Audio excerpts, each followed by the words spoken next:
എല്ലാവർക്കും വന്ദനം. ഈ ദിവസങ്ങളിൽ മുഴുവനും യേശുവിൻ്റെ ജനനം, യേശുവിൻ്റെ ജീവിതം എല്ലാം നമ്മൾ ചിന്തിച്ചു കൊണ്ടിരിക്കുകയായിരുന്നു. കർത്താവ് ഈ ഭൂമിയിലേക്ക് വന്നു. അതാണ് ഭൂമിയിൽ നടന്ന ഏറ്റവും വലിയ അത്ഭുതം. യേശു ഈ ഭൂമിയിലേക്ക് വന്നില്ലായിരുന്നെങ്കിൽ ജീസസ് എവരി ഡേ എന്ന ഈ പ്രാർത്ഥനാ കൂട്ടായ്മ പോലും ഉണ്ടാകത്തില്ല. മാത്രമല്ല, എത്രയോ ജനങ്ങളിലേക്കാണ് സമാധാനവും സന്തോഷവും പകർന്നു കൊടുക്കാൻ നമുക്ക് കഴിയുന്നത്. യേശു പറഞ്ഞു, രാജ്യത്തിൻ്റെ സുവിശേഷം ഭൂമിയുടെ അറ്റത്തോളം പ്രസംഗിക്കപ്പെടും, അപ്പോൾ അവസാനം ഉണ്ടാകും. നമുക്ക് തന്നെ അറിയാം, ഭൂമിയുടെ ഏകദേശ അവസാനം എത്തി. മനുഷ്യ ജീവിതത്തിൻ്റെ അവസാനത്തിൻ്റെ അന്തിമ ഘട്ടത്തിൽ നമ്മൾ എത്തി. യേശു ഇത് പറഞ്ഞത് 2000 വർഷങ്ങൾക്ക് മുമ്പാണ്. ഇന്ന് മനുഷ്യ ജീവിതം വഴിമുട്ടി നിൽക്കുന്നൊരു സമയമാണ്. ഈ സമയം അറിയേണ്ടത്, യേശുവിൻ്റെ രണ്ടാമത്തെ വരവ് യേശു ഉറപ്പിച്ചു പറഞ്ഞ ഒന്നാണ്. പല ആകാശ ലക്ഷണങ്ങളും ഭൂമിയിൽ കാണും. ജാതി ജാതിയോട് എതിർക്കും. അത്തിവൃക്ഷം തളിർക്കുമ്പോൾ വേനൽ അടുത്തു എന്ന് നിങ്ങൾ കാണും. അത്തി എന്ന് പറഞ്ഞാൽ യഹൂദൻ തളിർക്കും. ഭൂമിയുടെ അറ്റത്തോളം ചിതറിപ്പോയ യഹൂദൻ 1948 ഒരു രാജ്യമായി, പിന്നത്തേതിൽ അവർ വളർന്ന് ഇപ്പോൾ ഭൂമിയിലുള്ള വലിയ രാജ്യങ്ങളിൽ, ശക്തിയേറിയ രാജ്യങ്ങളിൽ, വൻകിട രാജ്യങ്ങളിലൊന്നായി മാറി. ഒരു കൊച്ചു രാജ്യം, ആലപ്പുഴ ജില്ലയോളം വലിപ്പമുള്ള ഒരു രാജ്യം ഭൂമിയെ മുഴുവനും അത്ഭുതപ്പെടുത്തുന്ന ഒരു രാജ്യമായി.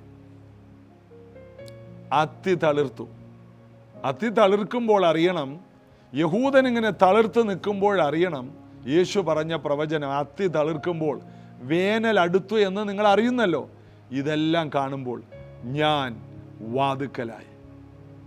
മത്തായിയുടെ സുവിശേഷം 24-ാം അധ്യായമൊക്കെ വായിക്കുമ്പോൾ നമുക്ക് ഈ ഭാഗങ്ങൾ അതുപോലെ നമുക്ക് കാണാം. യേശു തൻ്റെ രണ്ടാമത്തെ വരവിനായി തൊട്ടരികിൽ എത്തിക്കഴിഞ്ഞു.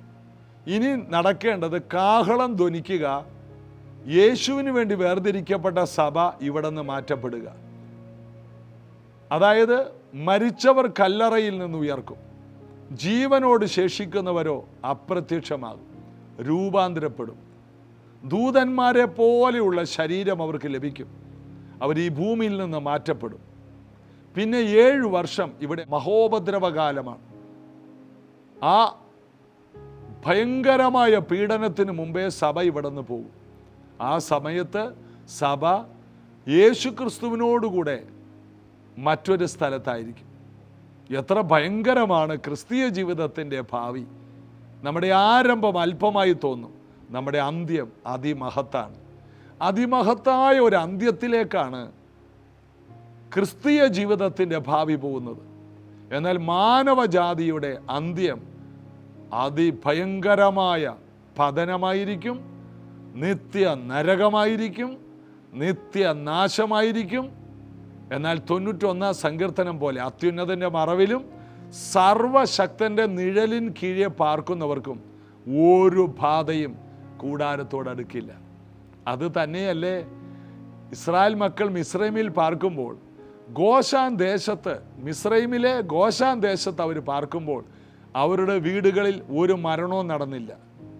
എന്നാൽ മിസ്രൈമിലെ എല്ലാ വീടുകളിലും സംഹാരദൂതൻ കയറി ആദ്യജാതന്മാരെ കൊന്നുകളഞ്ഞു.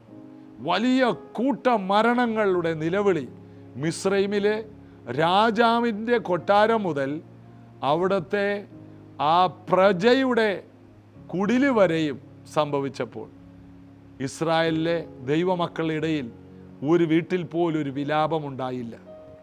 ദൈവത്തെ സേവിക്കുന്നവരും ദൈവത്തെ സേവിക്കാത്തവരും തമ്മിലുള്ള വ്യത്യാസം കർത്താവ് ഇങ്ങനെ വെളിപ്പെടുത്തി. ഇതിനിയും ആവർത്തിക്കപ്പെടാൻ പോകുന്നു. സഭ ഇവിടെ നിന്ന് എടുക്കപ്പെടും. ഈ ഭൂമിയിൽ വലിയ അനിഷ്ട സംഭവങ്ങൾ ഉണ്ടാകും. ഈ ഭൂമിയിൽ ജീവിക്കുന്ന കാലത്തോളം ദൈവം നമുക്ക് നന്നായിട്ട് ജീവിക്കാൻ കൃപ തരും. അതിനുശേഷം, അതായത് യേശു ഇങ്ങനെ പറഞ്ഞു, എൻ്റെ നാമനിമിത്തം അപ്പനോ അമ്മയോ വീടോ ധനങ്ങളോ എന്ത് നഷ്ടപ്പെട്ടാലും 100 മടങ്ങും, ഈ ഭൂമിയിൽ 100 മടങ്ങും. വരുവാനുള്ള ലോകത്തിൽ നിത്യജീവനും പ്രാപിക്കാത്തവരാരുമില്ല. അതായത് ഈ ഭൂമിയിലും ദൈവ പൈതലിനെ ദൈവം മാനിക്കും. കാഹളം ധ്വനിക്കും ഇവിടുന്ന് പോകും. എന്നാൽ ജീവിക്കുന്ന കാലത്തോളം സന്തോഷത്തോടെ, സമൃദ്ധിയോടെ, ആരോഗ്യത്തോടെ, ബലത്തോടെ, ദൈവകൃപയോടെ ഈ ഭൂമിയിൽ ജീവിക്കാനും ഈ സുവിശേഷം എല്ലാവർക്കും അറിയിക്കാനും നമുക്ക് കർത്താവ് അവസരം തന്നിരിക്കുകയാണ്. അതുകൊണ്ട് എല്ലാവരും ഈ സത്യം, ഈ സുവിശേഷം സർവ്വജനത്തോടും പറയണം. നോഹയുടെ കാലം പോലത്തെ ഒരു കാലമാണ് ഈ കാലം. അതായത് ജനങ്ങൾ തിന്നും കുടിച്ചും വിറ്റും നട്ടും വിവാഹത്തിന് കൊടുത്തും വിവാഹത്തിനെടുത്തും പോന്നു. ജലപ്രളയം വന്ന് കൊന്നു മുടിക്കും വരെ അവരൊന്നും അറിഞ്ഞില്ലെന്ന്. പെട്ടെന്നൊരു കണിയായി മാറും. പെട്ടെന്നായിരിക്കും ആപത്തുകൾ വരുന്നത്.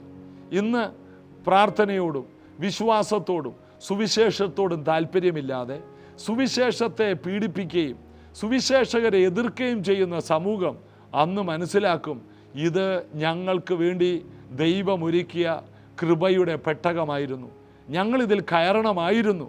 അപ്പോഴേക്കും വൈകിപ്പോയിരിക്കും. എന്നാൽ ഇത് സുപ്രസാദകാലം. ഇന്ന് എന്ന ദിവസം യേശുവേ എന്ന് വിളിച്ചുകൊണ്ട് ഈ കൃപയിലേക്ക് നമുക്ക് വരാം. നമുക്ക് വേണ്ടി ജീവനെ തന്ന, ഉയർത്തെഴുന്നേറ്റ് ജീവിക്കുന്ന രാജാതി രാജാവിനെ നമുക്ക് പാടി സ്തുതിക്കാം. Bless the Lord, oh my soul, oh my soul, worship His holy name. Sing like never before, oh my soul, I worship Your holy name. Bless the Lord, oh my soul, oh my soul, worship His holy name. Sing like never before, oh my soul, I worship Your holy name.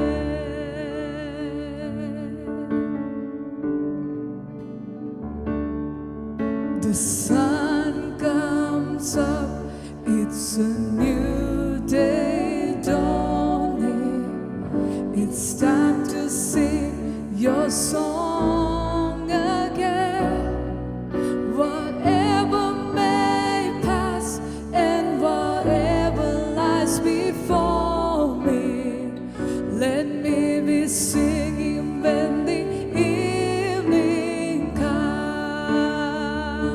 Bless the Lord, oh my soul, oh my soul, worship His holy name. Sing like never before, oh my soul, I worship Your holy name. You're rich in love and You're slow to anger. Your name is great and Your heart is kind. For all Your goodness I will keep on singing. 10,000 reasons for my heart to find. Bless the Lord, oh my soul, oh my soul, worship His holy name.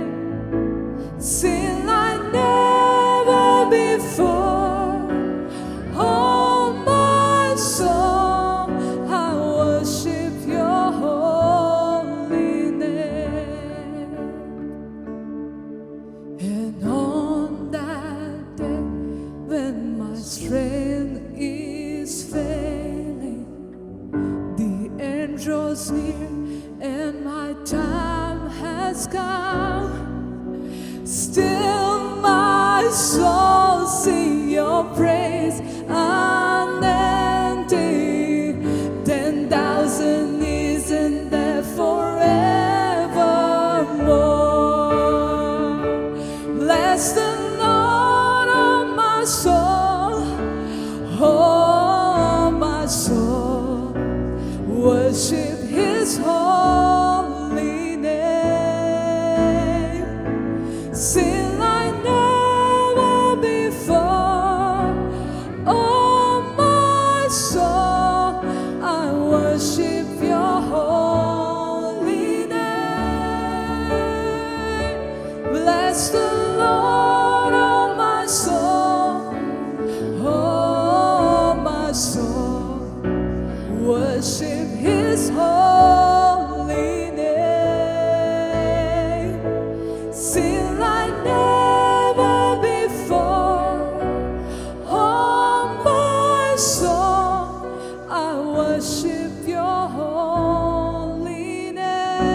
മത്തായിയുടെ സുവിശേഷം 2-ാം അധ്യായത്തിൽ ഹെരോദ രാജാവിൻ്റെ കാലത്ത് യേശു യഹൂദിയയിലെ ബെത്ലഹേമിൽ ജനിച്ച ശേഷം കിഴക്ക് നിന്ന് വിദ്വാൻമാർ യെരുശലേമിലെത്തി. യഹൂദന്മാരുടെ രാജാവായി പിറന്നവൻ എവിടെ? ഞങ്ങൾ അവൻ്റെ നക്ഷത്രം കിഴക്ക് കണ്ട് അവനെ നമസ്കരിക്കാൻ വന്നിരിക്കുന്നു. അതായത് യേശുവിൻ്റെ ജനനം ബേത്ലഹേമിലായിരുന്നെങ്കിലും ബേത്ലഹേം അറിഞ്ഞില്ല. ബേത്ലഹേമിൽ പാർക്കുന്ന രാജാവ് അറിഞ്ഞില്ല. ബേത്ലഹേമിൽ ഉള്ള ജ്ഞാനികളും ശാസ്ത്രിമാരും അറിഞ്ഞില്ല. ഹെരോദ രാജാവ്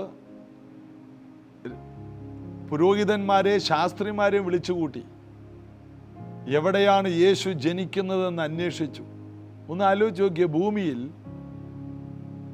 അങ്ങനെ ഒരു ചരിത്രം ഉണ്ടായിട്ടുണ്ടോ?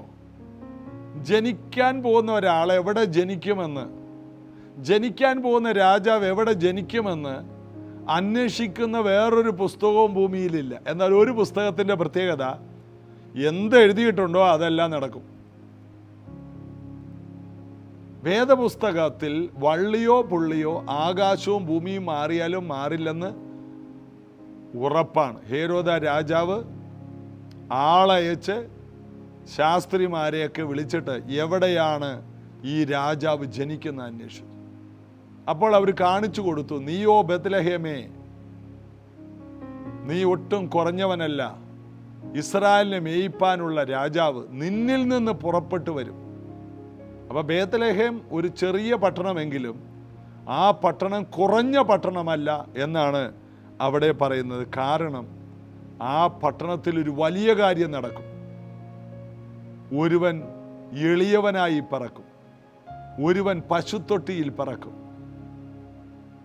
ഒരുവൻ ഈ പ്രപഞ്ചത്തെ മുഴുവനും ഉണ്ടാക്കിയവൻ ബേത്ലഹേമിൽ വന്ന് പിറക്കുന്നു. ബേത്ലഹേമിൻ്റെ പേര് പ്രശസ്തമാകുന്നു. ബേത്ലഹേം ഭൂമിയിൽ അറിയപ്പെടുന്ന ഒരു സ്ഥലമാകാൻ പോകുന്നു. ബേത്ലഹേം ദാരിദ്ര്യമുള്ളൊരു സ്ഥലം, പുരോഗതികളില്ലാത്തൊരു സ്ഥലം. അത് ഇപ്പോഴും വല്ലാത്ത രീതിയിൽ കിടക്കുകയാണ്. ഇപ്പോഴും പാലസ്തീൻ്റെ കയ്യിൽ കിടക്കുകയാണ്. പുരോഗതികൾ കുറവാണ്. എന്നാൽ ബേത്ലഹേം എന്ന സ്ഥലത്തേക്ക്, ഏറ്റവും ദാരിദ്ര്യമുള്ള ഒരു സ്ഥലത്തേക്ക് വരുവാൻ ദൈവപുത്രനെ പിതാവാം ദൈവം ഈ ഭൂമിയിലേക്ക് അയച്ചു.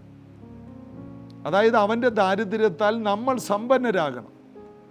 അവൻ ഇരുട്ടിലിരിക്കുന്ന ജനത്തിൻ്റെ നടുവിലേക്ക് ഇറങ്ങി വന്നു. പ്രശ്നങ്ങളുടെ നടുവിലേക്ക് യേശു ഇറങ്ങി വന്നു. എന്നാൽ ഈ ലോകത്തിൻ്റെ പ്രഭുക്കന്മാർ അവനെ അറിഞ്ഞില്ല. അവൻ ഈ മാനവജാതിയെ വീണ്ടെടുക്കാനുള്ള ദൈവപുത്രനാണെന്ന് തിരിച്ചറിയാൻ കഴിയാതെ വണ്ണം അവരുടെ ഹൃദയം കഠിനമായി പോയി. അതുകൊണ്ടാണ് ആവർത്തന പുസ്തകം 29:3 വാക്യം, എങ്കിലും തിരിച്ചറിയുന്ന ഹൃദയവും കാണുന്ന കണ്ണും കേൾക്കുന്ന ചെവിയും യഹോവ ഇന്നുവരെ നിങ്ങൾക്ക് തന്നിട്ടില്ലെന്ന്.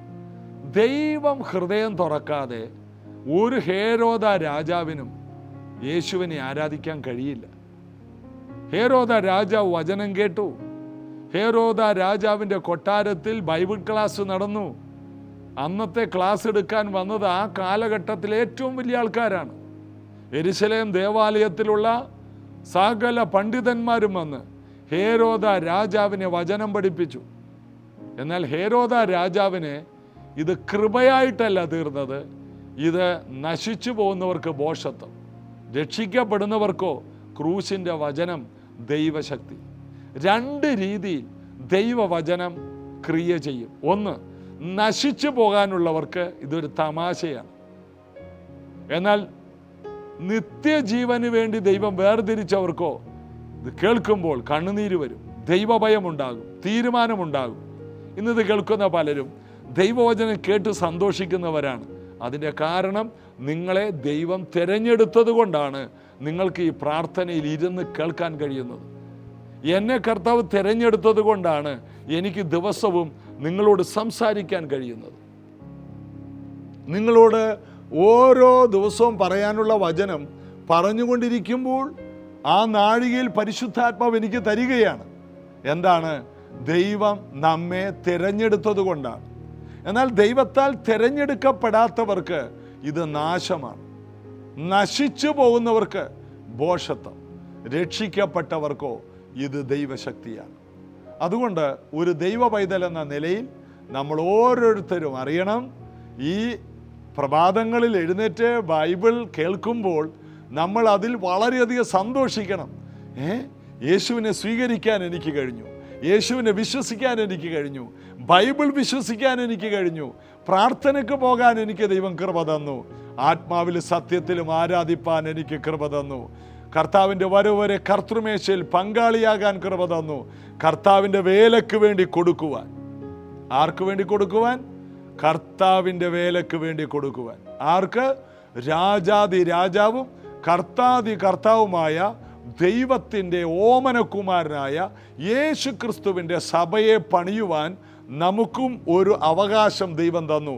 നിന്റെ ദശാംശവും കൊണ്ടുവാ, നിന്റെ സമ്പത്തും കൊണ്ടുവാ, നമുക്ക് ഒരുമിച്ച് പണിയാം. അതുകൊണ്ട് പൗലോസ് പറയുന്നു, ഞങ്ങൾ ദൈവത്തിൻ്റെ കൂട്ടുവേലക്കാർ.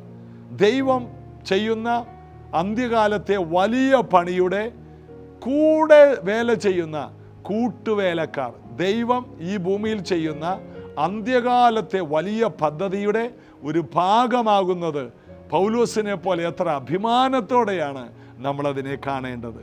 അതായത് കർത്താവിൻ്റെ മക്കൾ അറിയണം, നമുക്ക് ദൈവം കൃപ തന്നു. എന്ത്? യേശുവിനെ വിശ്വസിക്കുവാൻ. ബൈബിൾ വായിക്കുമ്പോൾ കണ്ണുനീര് വരുന്നില്ലേ? വചനം കേൾക്കുമ്പോൾ സന്തോഷം വരുന്നില്ലേ? ഓരോ പ്രാർത്ഥനയ്ക്കും ഈ വചനം കേൾക്കാൻ വീണ്ടും ദാഹം വരുന്നില്ലേ? യേശുവാണ് അതിൻ്റെ പുറകിൽ. അങ്ങനെ ദൈവത്താൽ തിരഞ്ഞെടുക്കപ്പെട്ടവർ എന്നാണ് അപ്പോസ്തല പ്രവൃത്തിയിൽ വായിക്കുന്നത്. അതായത് നിത്യജീവനായി നിയമിക്കപ്പെട്ടവരേവരും വിശ്വസിച്ചു. എല്ലാവർക്കും വിശ്വസിക്കാൻ കഴിയില്ല. ഹേരോദ രാജാവിന് ഇത് വിശ്വസിക്കാൻ കഴിയില്ല. ഹേരോദ രാജാവിൻ്റെ കൊട്ടാരത്തിൽ ദിവസങ്ങൾ ബൈബിൾ ക്ലാസ് നടന്നു, വലിയ മീറ്റിംഗ് നടന്നു. എന്നിട്ട് ഈ മനുഷ്യനെ യേശുവേ എന്ന് വിളിക്കാൻ പറ്റിയില്ല. ദൈവപുത്ര എന്ന് പറഞ്ഞ് ആ വിദ്വാൻമാരെ പോലെ വീണ് നമസ്കരിക്കാൻ കഴിഞ്ഞില്ല. കാരണം ജ്ഞാനികൾക്കും വിവേകികൾക്കും മറച്ച് ശിശുക്കൾക്കാണ് ദൈവം ഇത് വെളിപ്പെടുത്തിയത്. രാത്രി കാവൽ കാത്തു കിടക്കുന്ന ആട്ടിടയന്മാർക്ക് ദൈവം ഇത് വെളിപ്പെടുത്തി, മറിയക്ക് വെളിപ്പെടുത്തി, ജോസഫിന് വെളിപ്പെടുത്തി. കിഴക്ക് നിന്ന് 3 പേരെ കൊണ്ടുവന്നു ദൈവം അവർക്ക് വെളിപ്പെടുത്തി. ഇതറിഞ്ഞ ചാർച്ചക്കാരായ പലരുമുണ്ട്, അവർക്കിത് വെളിപ്പെടുത്തി. എല്ലാവർക്കും ദൈവം ഇത് വെളിപ്പെടുത്തിയില്ല. ദൈവത്തിന് നിർബന്ധമില്ല. വിശ്വസിക്കുന്നവർ. പുതിയ നിയമസഭയുടെ ഏറ്റവും വലിയ ബലമെന്ന് പറയുന്നത് എല്ലാവരെയും ദൈവത്തിന് വേണ്ട. ദൈവം ഭൂമിയിലേക്ക് അയച്ച ദൈവപുത്രനെ വിശ്വസിക്കുന്നവരെ മാത്രം ദൈവത്തിന് മതി. നിർബന്ധങ്ങളില്ല, അടിച്ചേൽപ്പിക്കലില്ല. യേശുവിനെ സ്വീകരിച്ചേ മതിയാകൂ, നിർബന്ധമില്ല.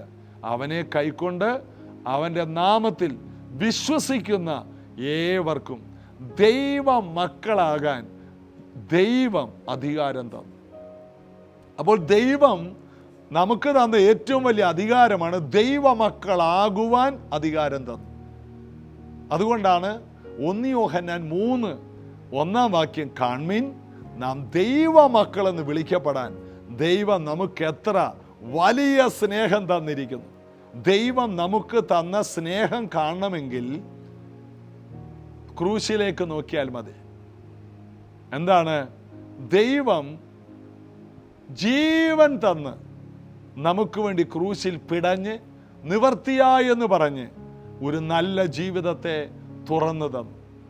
തൻ്റെ ദേഹമെന്ന തിരശീല കീറി നമുക്ക് വേണ്ടി ഒരു പുതിയ വഴി തുറന്നു തന്നു എന്നാണ് ലേഖനത്തിൽ വായിക്കുന്നത്. നമുക്കായി സ്വർഗത്തിലേക്ക് ഒരു പുതിയ വാതിൽ തുറന്നു തന്നു. യാക്കോബ് കണ്ട സ്വപ്നത്തിലെ കോവേണി, അതിൻ്റെ തല സ്വർഗത്തിൽ, അവൻ കിടക്കുന്ന സ്ഥലത്ത് നിന്ന് സ്വർഗം വരെ, സ്വർഗത്തിൽ നിന്നുകൊണ്ട് ദൈവം അവനോട് സംസാരിക്കുന്നു. ദൂതന്മാർ കയറുന്നു ഇറങ്ങുന്നു ഈ കോവേണിയിലൂടെ. എന്താണ്? അതേ കാര്യം തന്നെ യേശു നഥനയേലിനോട് പറഞ്ഞു. മനുഷ്യപുത്രൻ്റെ അടുക്കൽ ദൂതന്മാർ കയറുകയും ഇറങ്ങുകയും ചെയ്യുന്നത് നിങ്ങൾ കാണും. ഇതിനേക്കാൾ വലിയത് കാണും. എന്താണ് ഏറ്റവും വലിയ കാഴ്ച? യേശുവാകുന്ന കോവേണിയിലൂടെ മാനവജാതിയുടെ വിടുതലുകൾ, അതിനുവേണ്ടി ദൂതന്മാർ സ്വർഗത്തിലേക്ക് പോയി സ്വർഗത്തിൽ നിന്ന് അനുഗ്രഹങ്ങൾ കൊണ്ടുവന്ന് യേശുവിൽ വിശ്വസിക്കുന്നവർക്ക് പിതാവിൽ നിന്ന് അനുഗ്രഹം കൊണ്ടുവരുന്ന ഒരു സത്യമാണ് യേശു പറഞ്ഞത്. മനുഷ്യപുത്രൻ്റെ അടുക്കൽ നിന്ന് ദൂതന്മാർ കയറുകയും ഇറങ്ങുകയും ചെയ്യുന്നു. അതായത് എന്നിൽ വിശ്വസിക്കുന്ന ഈ എളിയവന് ആരും ഇടർച്ച വരുത്തരുത് എന്ന് യേശു കർത്താവ് പറഞ്ഞു. എന്നിൽ വിശ്വസിക്കുന്ന ഈ എളിയവർക്ക് ഇടർച്ച വരുത്തിയാൽ അവൻ്റെ കഴുത്തിൽ ഒരു തിരികല്ല്, ഒരു വലിയൊരു കരിങ്കല്ല് കെട്ടി അവനെ കടലിൽ താത്തുന്നത് നല്ലത്. ഈ എളിയവർക്കെതിരെ ഒന്നും പറയരുത്. കാരണം അവരുടെ ദൂതന്മാർ സ്വർഗസ്ഥനായ എൻ്റെ പിതാവിൻ്റെ മുഖം കാണുന്നു. ഈ ദൂതന്മാർ ചെന്ന് നമുക്ക് വേണ്ടി, ഈ എളിയവരായ നമുക്ക് വേണ്ടി സ്വർഗത്തിൽ പിതാവിനോട് നമ്മുടെ കാര്യങ്ങളെല്ലാം അറിയിക്കുന്ന ദൂതന്മാരുണ്ടെന്ന്. അപ്പോൾ എത്രയോ ദൂതന്മാർ നമുക്ക് വേണ്ടി യാത്ര ചെയ്യാനുണ്ട്, ശുശ്രൂഷ ചെയ്യാനുണ്ട്. നമ്മൾ അറിയുന്നില്ലെങ്കിലും നാം ദൈവത്തിൻ്റെ VVIPകളാണ്. നമ്മെ ശുശ്രൂഷ ചെയ്യാൻ നമുക്ക് ചുറ്റും ദൂതന്മാരുണ്ട്. നമ്മൾ എവിടെയെങ്കിലും യാത്ര പോകുമ്പോൾ ഒരു ദൂതൻ നമ്മുടെ മുമ്പിൽ പോകും. അബ്രഹാമിൻ്റെ കാലത്ത് അബ്രഹാം ഏലിയാസറിനോട് പറഞ്ഞു, നീ പോ, എൻ്റെ മകനെ ഒരു പെണ്ണിനെ കൊണ്ടുവാ, ഒരു ദൂതൻ നിനക്ക് മുമ്പായി പോയി കാര്യങ്ങൾ ചെയ്തുകൊള്ളും. എന്തൊരു ധൈര്യമാണ് അബ്രഹാമിൻ്റെ മക്കളായ നമുക്ക് യേശുക്രിസ്തുവിലൂടെ ഉള്ള ധൈര്യം. നാം എന്ത് കാര്യത്തിന് വേണ്ടി പദ്ധതിയിട്ടാലും ഒരു ദൂതൻ പോയി ആ കാര്യത്തിന്മേൽ ഒരു അനുകൂല സാഹചര്യം ഉണ്ടാക്കും. ഇന്നിത് കേൾക്കുന്ന ഓരോ വ്യക്തികളും അറിയണം, രക്ഷിക്കപ്പെട്ട യേശുവിൻ്റെ പൈതലിന് വേണ്ടി ദൂതന്മാർ പോയി കാര്യങ്ങൾ സഫലമാക്കും. നിന്റെ ജോലിയുടെ തടസ്സങ്ങൾ മാറ്റും. കുഞ്ഞുങ്ങളുടെ വിദ്യാഭ്യാസം, കുഞ്ഞുങ്ങളെ ദൂരേക്ക് അയക്കുമ്പോൾ അമ്മമാരുടെ ചങ്കിൽ തീയായിരിക്കും. എന്താണ്? എൻ്റെ കുഞ്ഞ് പോകുന്ന സ്ഥലം, പാർക്കുന്നത് എവിടെയാണ്, കഴിക്കുന്നത് എന്താണ്, ഹോസ്റ്റൽ എങ്ങനെയായിരിക്കും, നാശത്തിൻ്റെ ഇടമാണോ? ഒരു ദൂതനെ മുന്നിൽ വിടുവാൻ, ദൈവത്തിൻ്റെ പൈതലിന് വേണ്ടി ഒരു ദൂതനെ മുന്നിൽ വിടുവാൻ ദൈവം വിശ്വസ്തനാണ്. വിശ്വസിക്കുക. പുതിയ നിയമ ജീവിതം വർക്ക് ചെയ്യുന്നത് വിശ്വാസത്താലാണ്. എൻ്റെ നീതിമാൻ വിശ്വാസത്താൽ ജീവിക്കും. വിശ്വാസത്താൽ നമുക്ക് ജീവിക്കാൻ കഴിയും. വിശ്വാസം കൂടാതെ ഈ കർത്താവിനെ പ്രസാദിപ്പിക്കാൻ സാധ്യമല്ല. ഈ ഭൂമിയിലേക്ക് കടന്നു വന്ന മാനവ ജാതിയുടെ രക്ഷകനായ യേശുവിനെ താൻ ജനിച്ച സമയത്ത് ജീവിച്ചിരുന്നവർക്ക് കാണാൻ കഴിഞ്ഞില്ല. എന്നാൽ ശിശുക്കളായ ചിലർക്ക് ദൈവം ഇത് വെളിപ്പെടുത്തി. ഇന്നും ഇത് തുടരുന്നു. എല്ലാവർക്കും യേശുവിനെ ഗ്രഹിക്കാനോ മനസ്സിലാക്കാനോ അടുത്തറിയാനോ പ്രാപിക്കാനോ കഴിയാതിരിക്കുമ്പോൾ ഇതാ ഒരു കൂട്ടത്തിന് ഈ സത്യങ്ങൾ വെളിപ്പെട്ടു വന്നു. അങ്ങനെയുള്ളൊരു കൂട്ടമാണ് നമ്മൾ ഭാഗ്യമുള്ളവരാണ്. സ്വന്തം പുത്രനെ ആദരിക്കാതെ നമുക്കെല്ലാവർക്കും വേണ്ടി തന്നെങ്കിൽ അവനോടുകൂടെ സകലതും നൽകാതിരിക്കുമോ? റോമാലേഖനം 8:32 പറയുന്നു. യേശുവിനെ തന്നെങ്കിൽ പിന്നെയാണോ നിനക്ക് വീട്, നിന്റെ കുഞ്ഞിൻ്റെ ഭാവി, നിന്റെ ആരോഗ്യം, നിന്റെ ഈ ഭൂമിയിലെ ജീവിതം? ഏറ്റവും വലിയ കാര്യം നിനക്ക് വേണ്ടി കുഞ്ഞെ ഞാൻ ചെയ്തെങ്കിൽ ബാക്കി ഞാൻ മുഴുവനും ആമർത്തി കുലുക്കി കവിയുന്ന അളവ് കൊണ്ട് ഞാൻ പൂർത്തീകരിക്കും. ഇതാണ് കർത്താവിൻ്റെ ഉറപ്പ്. ഈ ദൂത് കേൾക്കുന്നവർ ബലപ്പെടുക. യേശുവിനെ ലഭിച്ചവരാണ് ഭൂമിയിൽ ഏറ്റവും അനുഗ്രഹീത. നിങ്ങൾക്ക് വേണ്ടി ഒരു വാതിലും അടഞ്ഞു പോകില്ല. പ്രാർത്ഥിക്കാം. യേശുവിൻ്റെ നാമത്തിൽ ഈ വചനം കേൾക്കുന്നവരെ അനുഗ്രഹിക്കും. കൃപ കൊണ്ട് നിറയട്ടെ, സൗഖ്യമാകട്ടെ, സമാധാന നദി ഒഴുകട്ടെ, ഇവരുടെ ജീവിതം ക്രിസ്തുവിൽ ധന്യമാകട്ടെ. ഈ വിശ്വാസം അനുദിനം വർദ്ധിക്കട്ടെ. യേശുവിൻ നാമത്തിൽ ആമേൻ. യേശു കർത്താവ് നമ്മെ അനുഗ്രഹിക്കും. നാളെ ഇതേ സമയത്ത് കാണാം. God bless you.